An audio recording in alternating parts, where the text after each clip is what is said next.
नमस्कार, आप देख रहे हैं एचएनए न्यूज, जुनून सच दिखाने का। मैं हूं आपके साथ उन्नति भटनागर। बुलेटिन की शुरुआत करेंगे बड़ी और महत्वपूर्ण खबर के साथ, जहां यूपी बोर्ड 10वीं 12वीं का रिजल्ट आज होगा जारी। यूपी माध्यमिक शिक्षा परिषद करेगा परिणाम घोषित। डीजी लॉकर पर भी उपलब्ध होगा छात्रों का रिजल्ट।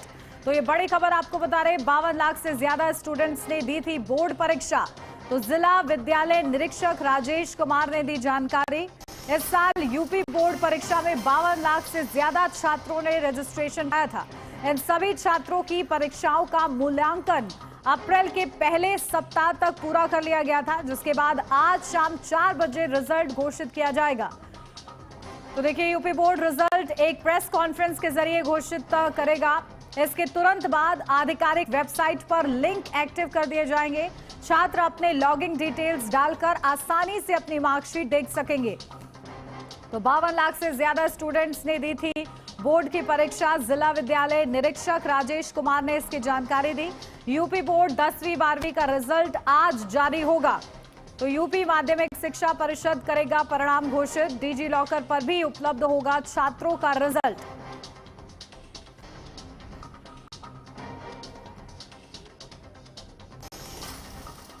फिरोजाबाद से अब खबर, जहां दिन दहाड़े लूट की सनसनीखेज घटना सामने आई। फाइनेंस कंपनी के कर्मचारी 95,000 रुपए लेकर बैंक में जमा करने जा रहे थे, तभी बाइक सवार बदमाशों ने उन्हें रोककर रुपयों से भरा बैग छीन लिया और फरार हो गए। घटना सर्विस रोड पर हुई, जिससे इलाके में हड़कंप मच गया। वारदात का सीसीटीवी फुटेज भी सामने आया है। पुलिस फुटेज खंगालकर आरोपियों की पहचान में जुटी है और जल्द गिरफ्तारी का दावा कर रही है।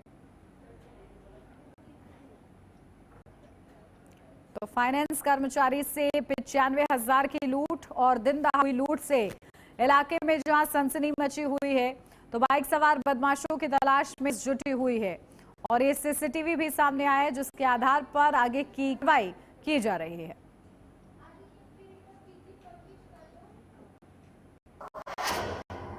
संभल की सदर तहसील स्थित शाही जामा मस्जिद को हरिहर मंदिर होने का दावा करने वाली याचिका पर जिला न्यायालय सुनवाई हुई।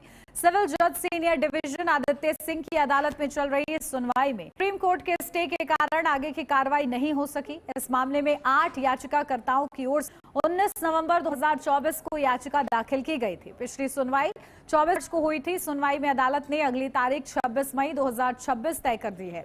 हिंदू पक्ष के अधिवक्ता श्री गोपाल शर्मा ने बताया कि हाईकोर्ट द्वारा सिविल जज के आदेश को सही ठहराया गया था, लेकिन सुप्रीम कोर्ट में स्टे के चलते सुनवाई रुकी हुई है। वहीं मुस्लिम पक्ष के अधिवक्ता शकील अहमद वारसी ने कहा कि सुप्रीम कोर्ट के आदेश के कारण अगली तारीख तय की गई है। फिलहाल मामला सुप्रीम कोर्ट में विचाराधीन है और अगली सुनवाई तक सभी कार्रवाई स्थगित रहेगी। तो देखिए किस तरीके से संभल मस्जिद हरिहर मंदिर मामले में सुनवाई, जहां सिर्फ कोर्ट में अगली तारीख तय हुई है। और इसी के साथ याचिका नवंबर 2024 को दाखिल हुई, तो अगली सुनवाई 26/2026 निर्धारित की गई है। भारत सरकार मामले की सुनवाई क्या हुआ है? देखिए, उसमें सर्वोच्च न्यायालय का स्थगन है प्रोसीडिंग पे, इसलिए कोई कार्रवाई नहीं हुई और 26/5 नियत हो गई है। सुप्रीम कोर्ट में सुनवाई हुई थी। देखिए, सुप्रीम ऑर्डर रिजर्व में रखा है, कोई ऑर्डर अभी हुआ नहीं। क्या मामला है जो सुप्रीम कोर्ट में सुनवाई हुई है? देखिए, जो इस न्यायालय द्वारा सिविल जज सीनियर डिवीजन संभल के द्वारा ऑर्डर पास किया गया था, उस आदेश के विरुद्ध मस्जिद कमेटी हाईकोर्ट गई। हाईकोर्ट ने सिविल जज सीनियर डिवीजन संभल के आदेश के लिए यथावत रखा, तो हाईकोर्ट के आदेश के विरुद्ध सुप्रीम कोर्ट गए। जो है WSC करता था, क्या अभी वो नहीं किया, उन्होंने अभी तक नहीं किया। तो कोर्ट से क्या मांग कर रहे हैं WSC के लिए? अभी तो इसलिए मांग नहीं कर सकते क्योंकि सुप्रीम कोर्ट का उसमें स्थगन आदेश है। वो स्थगन आदेश निरस्त हो या जो भी कोई आदेश हो, तभी कुछ कहा जा सकता है। आज जो कि भारत सरकार और हरिशंकर जैन बनाम मामले की सुनवाई की क्या हुआ? आज इसमें 26/5/2026 नियत कर दी गई है। अच्छा, क्या ग्राउंड है? सुप्रीम कोर्ट में विचाराधीन है। सुप्रीम कोर्ट में भी सुनवाई नहीं हुई? अभी सुनवाई नहीं हुई है, इसलिए 26/5/2026 नियत कर दी। अच्छा, इस पक्ष मांग को लेकर जो है दूसरे पक्ष सुप्रीम कोर्ट गया है। हाई कोर्ट में एक रिवीजन खारिज हो गया था इनका, उसके विरुद्ध जो है सुप्रीम कोर्ट में, अब कब बताई गई है? सुप्रीम कोर्ट का बिल्कुल कंफर्म नहीं है डेट। यहाँ कब बताई? यहाँ 26/5/2026। आप किस पक्ष से वकील है? मैं इसमें जाम वकील। बिजनौर के धामपुर क्षेत्र में तैनात महिला लेखपाल प्रीति राजपूत का रिश्वत लेते वीडियो वायरल होने से हड़कंप मच गया है। बताया जा रहा है कि वे अपने भाई के साथ 10,000 रुपए लेते कैमरे में कैद हुए हैं। आरोप है कि अंबेडकर मूर्ति स्थापना के नाम पर गांव वालों से पैसे की मांग की गई थी। लोगों ने इस मामले में प्रशासन से सख्त कार्रवाई की मांग की है। वहीं वीडियो सामने आने के बाद संबंधित विभाग में भी हलचल तेज हो गई है और जांच की बात कही जा रही है।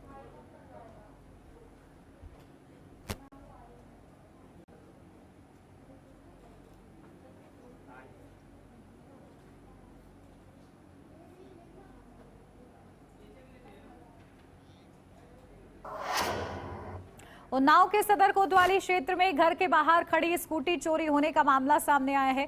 बताया जा रहा है कि स्कूटी में चाबी लगी होने का फायदा उठाकर चोर उसे ऑन कर मौके से फरार हो गया। चोरी की पूरी घटना पास में लगे सीसीटीवी कैमरे में कैद हो गई, जिसमें आरोपी आसानी से स्कूटी ले जाते हुए दिखाई दे रहा है। घटना के बाद इलाके में दहशत और नाराजगी का माहौल है। पीड़ित ने पुलिस में तहरीर देकर कार्रवाई की मांग की है। पुलिस सीसीटीवी फुटेज के आधार पर आरोपी की पहचान में जुटी है और जल्द गिरफ्तारी का दावा कर रही है। तो पूरी वारदात देखिए सीसीटीवी में कैद हुई है।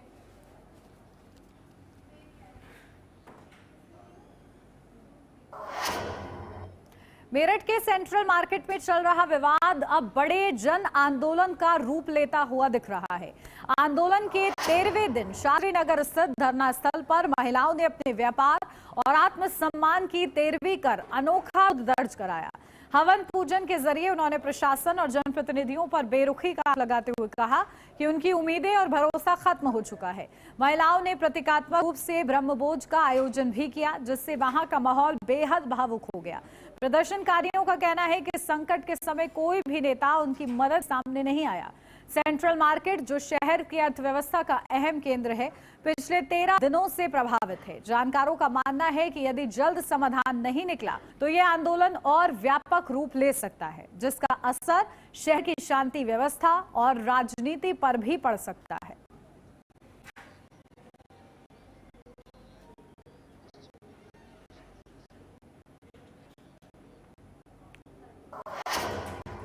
और इस बीच आपको सीधा लिए चलते हैं बंगाल के कृष्णानगर में, जहां प्रधानमंत्री नरेंद्र मोदी पहुंचे हुए दूसरे चरण का प्रचार प्रसार।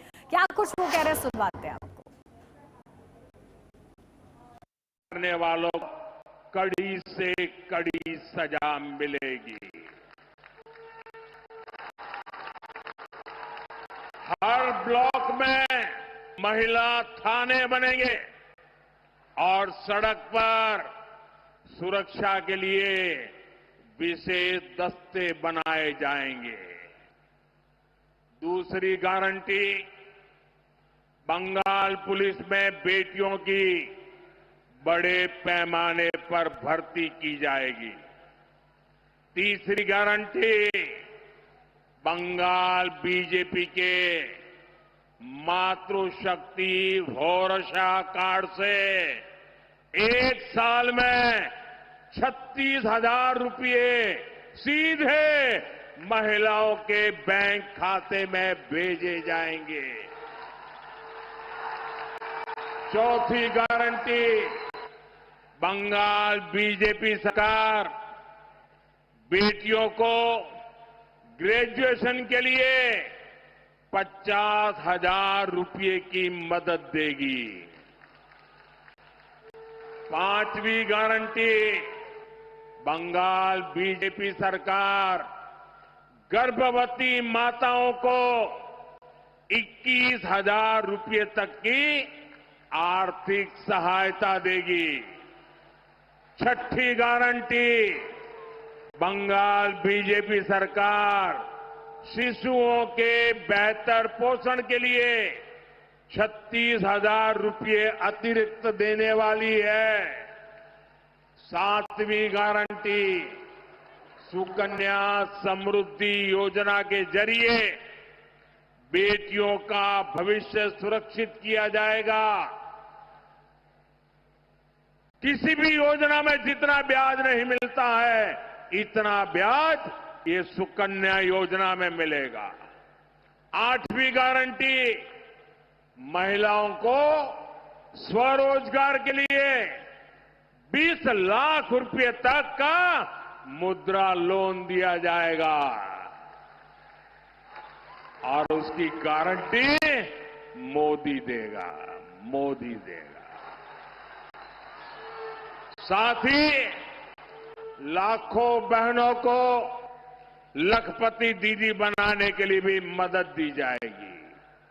9वीं गारंटी बंगाल की करोड़ों बहनों बेटियों को आयुष्मान योजना के तहत 5 लाख रुपए तक का मुफ्त इलाज मिलेगा।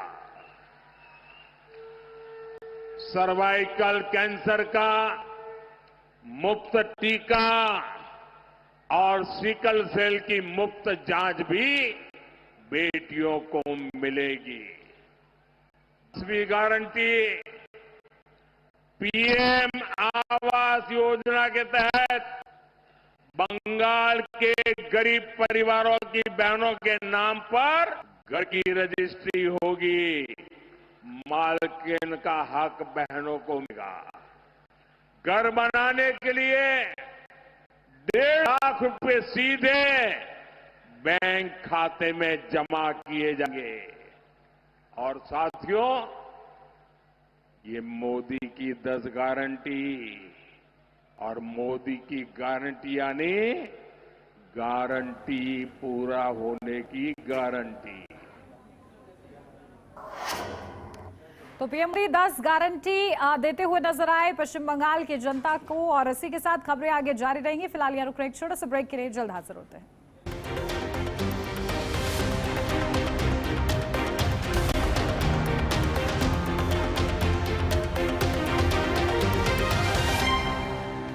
हो जाता हूँ लेट, साफ नहीं होता है मेरा। अबे घोचू, अथा इंडिया को मालूम है, पेट सफा हर रोग दफा।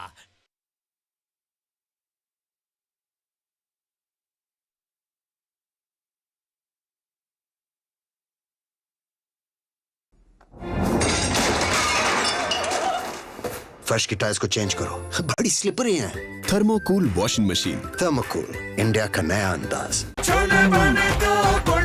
गोल्डी छोले मसाले, जहाँ जाएं रिश्ते बनाएं। गोल्डी लाए हैं फ्रेश लॉक टेक्नोलॉजी, जो रखे मसालों को हर समय फ्रेश। आइसक्रीम खाओगी? जंगल में आइसक्रीम मिलती है। समर कूल रेफ्रिजरेटर, आप अपनी ड्यूटी निभाओ, ये अपनी ड्यूटी निभाएगा। समर कूल, लाइफ बनाए वंडरफुल। उत्तराखंड में मानसखंड मंदिर माला मिशन की शुरुआत हो चुकी है। कुमाऊं मंडल के मंदिरों में मास्टर प्लान बनाकर काम शुरू हो चुका है। अल्मोड़ा के जागेश्वर धाम को ज्योतिर्लिंग स्वरूप माना जाता है। शिवलिंग की पूजा की शुरुआत भी यहीं से मानी जाती है। कटारमल में स्थित प्राचीन सूर्य मंदिर है। बागेश्वर में गोमती नदी के तट पर बैजनाथ है। उत्तराखंड विश्व का आध्यात्मिक केंद्र बने, इसी उद्देश्य से धामों के पुनरुद्धार के कार्य हो रहे हैं। उत्तराखंड सरकार गोल्ड यूज सर्किट को भी विकसित कर रही है। उत्तराखंड में अल्मोड़ा की नंदा देवी का विशेष महत्व है। लोकगीतों में मां नंदा की स्तुति होती है। ऐसे दिव्य धाम को मंदिर माला में विशेष रूप से शामिल किया गया। कसार देवी मंदिर विशेष चुम क्षेत्र के लिए दुनिया भर में विख्यात है। यहाँ भी सुविधाओं को विकसित करने का कार्य तेजी से चल रहा है। मां दुर्गा के शक्ति पीठों में से एक है पूर्णा देवी धाम। टनकपुर में माता के दर्शनों के लिए भक्तों को कठिन चढ़ाई चढ़नी होती है। अब यहाँ तक पहुँचने के लिए हेली सेवा शुरू करने की भी तैयारी है। इससे बुजुर्ग और शारीरिक रूप से कमजोर भक्तों का मंदिर तक पहुँचना आसान हो जाएगा। रक्षाबंधन के दिन विशेष मेले के लिए विख्यात देवी धुरा में माता वराही, नैनीताल के नैना देवी और विश्व प्रसिद्ध कैंची धाम में यात्री सुविधाओं को विकसित किया जा रहा है। मंदिरों तक श्रद्धालु आसानी से पहुंचे, इसलिए सड़क हवाई सेवा बेहतर की जा रही है। प्रधानमंत्री श्री नरेंद्र मोदी जी की परिकल्पना, मुख्यमंत्री पुष्कर सिंह धामी का नेतृत्व, उत्तराखंड को विश्व की आध्यात्मिक राजधानी बनने के लिए कृत संकल्प है।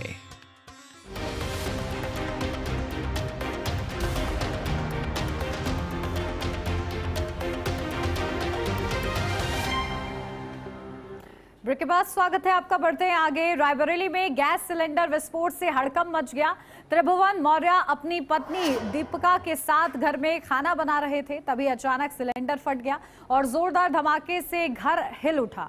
आग की लपटें उठने लगी और दीवारों को भी नुकसान पहुंचा। घटना के समय दोनों सिलेंडर के पास मौजूद थे, लेकिन गनीमत रही कि वे बाल बाल बच गए। शोर सुनकर आसपास के लोग मौके पर पहुंचे और आग पर काबू पाया। प्राथमिक जांच गैस रिसाव को विस्फोट का कारण माना जा रहा है। पुलिस को सूचना दे दी गई है और मामले की जांच जारी है।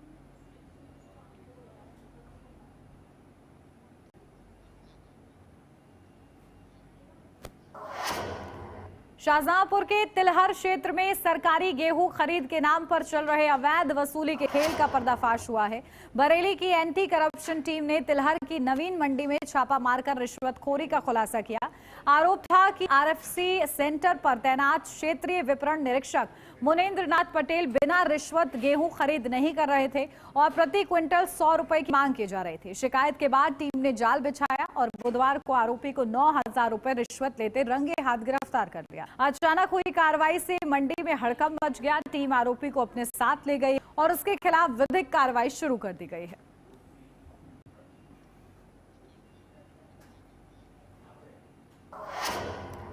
मेरठ में देर रात कपड़ों के गोदाम में भीषण आग लग गई। आग लगने से इस गोदाम में रखा सामान जलकर राख हो गया और इसी के साथ देखिए किस तरीके से भीषण आग लगी है। आग लगने से काफी नुकसान हुआ है। रात करीब 10 बजे दुकान बंद होने के बाद पड़ोसियों ने गोदाम से धुआं उठता देखा और गोदाम के मालिक को सूचना दी। मौके पर पहुंचे परिजनों ने आग बुझाने का प्रयास किया, लेकिन लपटें तेजी से फैल गई। सूचना पर फायर ब्रिगेड और पुलिस पहुंची। करीब 1 घंटे की कड़ी मशक्कत के बाद आग पर काबू पाया गया। इस दौरान बिजली की आपूर्ति भी बंद कराई गई।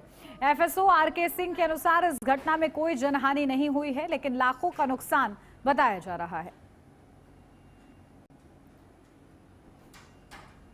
ये लाल कुर्ती चौकी के सामने ये सब गली है। इसमें ग्राउंड प्लस 2 की दुकान बनी हुई थी। इसके सेकंड फ्लोर पर टेलर की जो दुकान थी उसमें आग लगी थी। प्रथम दृष्टया तो ये देखने में आ रहा है कि आग लगभग शॉर्ट सर्किट से लगी होगी और ये फिर जांच का विषय है, क्या आग कैसे लगी और कितना नुकसान हुआ है। नहीं भैया, आधा घंटा पहले ही, पौन घंटे पहले ही बंद करके गए हैं दुकान। घर पे खाने खाने बैठे थे। भैया कितनी गाड़ियां आई? एक आई है, लेकिन जब आग उजाली जब आई है लाइट। वैसे फिर भी बहुत मेहरबानी इन लोगों की, आ गए। पुलिस प्रशासन तो सारा यही खड़ा हुआ था। बहुत बहुत मेहरबानी उन लोगों की। ये स्वीट्स की दुकान थी और ऊपर टेलर की दुकान थी। सुल्तानपुर में पूर्वांचल एक्सप्रेसवे पर रात के अंधेरे में वायुसेना का शानदार प्रदर्शन देखने को मिला।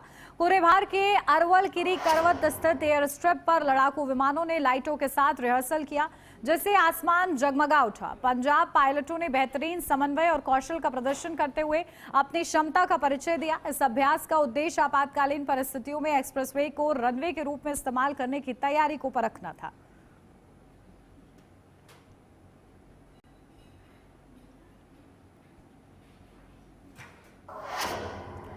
उन्नाव के बीघापुर क्षेत्र स्थित परिषदीय विद्यालय का एक वीडियो सोशल मीडिया पर वायरल होने के बाद शिक्षा विभाग में हड़कंप मच गया है। वीडियो में बच्चे गैस सिलेंडर ढोते हुए दिखाई दे रहे हैं, जबकि मौके पर शिक्षक भी मौजूद बताए जा रहे हैं। राहगीरों ने इस घटना का वीडियो बनाकर सोशल मीडिया पर साझा किया, जिसके बाद मामला तेजी से सुर्खियों में आ गया। वायरल वीडियो के सामने आने के बाद बेसिक शिक्षा विभाग के अधिकारियों ने मामले की जांच शुरू कर दी है।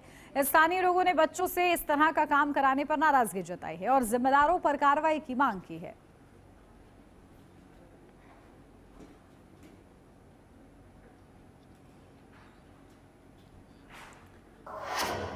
लखनऊ में करीब 25 करोड़ रुपए की ठगी का मामला सामने आया है, जहां मम इंफ्राटेक प्राइवेट लिमिटेड पर दर्जनों भूखंड खरीदारों ने धोखाधड़ी का आरोप लगाते हुए एसीपी बीकेटी कार्यालय पर प्रदर्शन किया।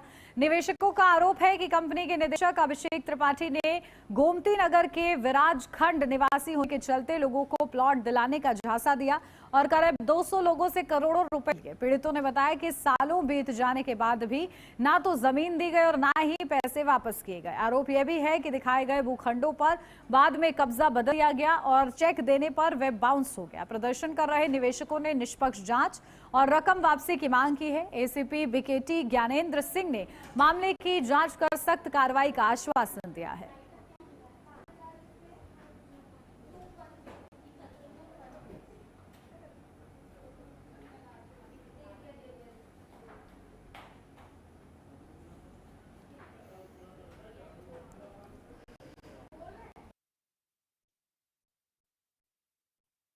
प्रदर्शन की 25 करोड़ की ठगी का आरोप है। मम प्राइवेट लिमिटेड आरोप है।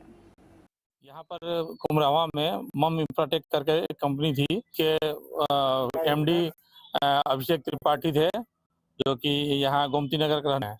उन्होंने सारा आउटलेट बना करके हम लोग सारे लोगों को जमीन दिए थे और जमीन हम लोग 2016 से लेना शुरू किए थे। कुछ लोगों ने ईएमआई पे लिया है, कुछ लोगों ने कैश लिया है और 2016 से 21 के बीच में सारे लोगों की रजिस्ट्री हो गई है।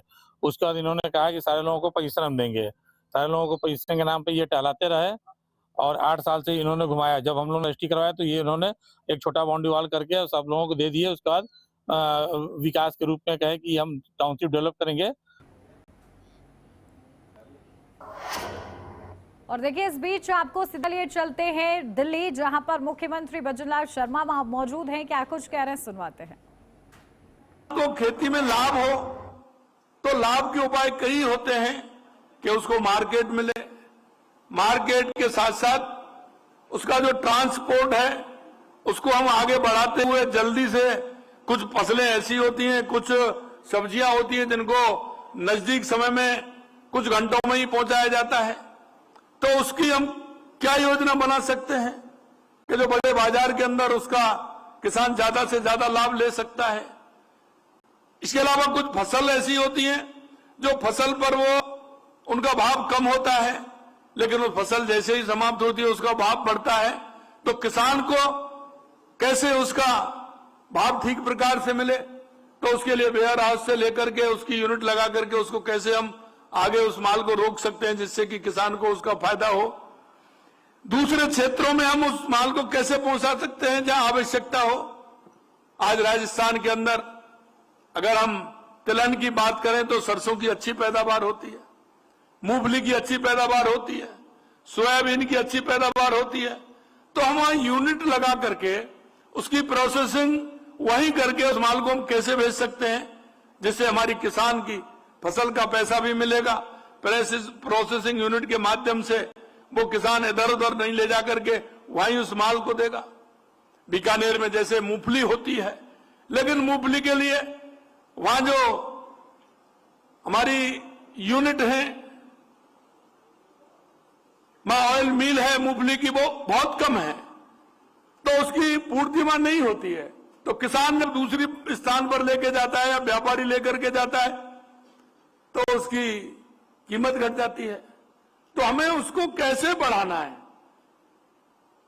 तो ये भी हमें करना चाहिए। ऐसे कई उदाहरण हैं जिनके साथ साथ मैं कहना चाहता हूं कि कुछ लोग ऐसे भी हैं जो उद्योग लगाना चाहते हैं, तो कृषि से संबंधित जो उद्योग लगाएं, उसकी यूनिट कैसे लग सकती है जिसमें कृषि क्षेत्र से जुड़े उद्यमी और कंपनी बड़ी तादाद में हिस्सा ले रही हैं और अगर आगे और लेंगी तो उसका बहुत बड़ा फायदा भी होगा। देश विदेश की कृषि क्षेत्र की अनेक कंपनियां ने इस समिट में करीब 44,000 करोड़ रुपए के 2,500 से अधिक एमओयू किए थे। अब तक 751 एमओयू पूर्ण हो चुके हैं। 9,000 करोड़ रुपए से अधिक का निवेश धरातल पर उतर चुका है। ग्राम 2026 में इसी निवेश यात्रा को और आगे ले जाने का मंच है। निवेश के जरिए राजस्थान की विकास की इबारत को प्रदर्शित करते हुए राजस्थान के मुख्यमंत्री को आपने सुना। और इसी के साथ इस बुलेटिन में बस इतना ही। खबरों का सिलसिला आगे भी जारी रहेगा। आप देखते रहिए HNN न्यूज़, जुनून सच दिखाने का।